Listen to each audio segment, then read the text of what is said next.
Evaluate the integral 1 over the square root of 4 minus x squared dx.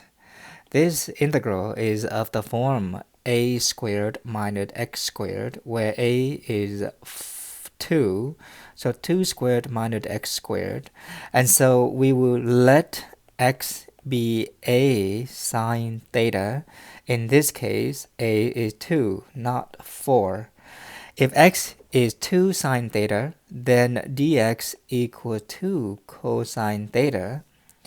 And so we will substitute dx with 2 cosine theta d theta. Don't forget the d theta at the end there, because this is dx over d theta. Also, we would need to find a way to rewrite 4 minus x squared, because that needs to be substituted as well.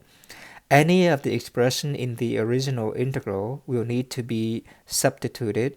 Again, dx with 2 cosine theta d theta and 4 minus x squared in terms of theta as well. This is 4 minus x being 2 sine theta, and we square this.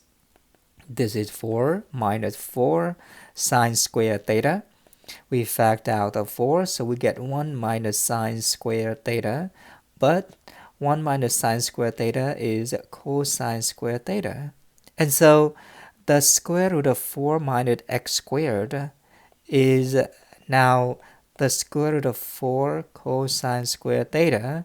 And even though this is a plus or minus 2 cosine of theta, it will work out that we only need to worry about the positive sign.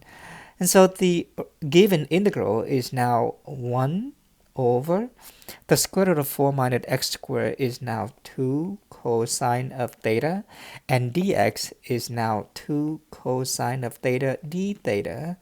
But it turns out to be the integral of just d theta, which is theta plus c. But what is theta?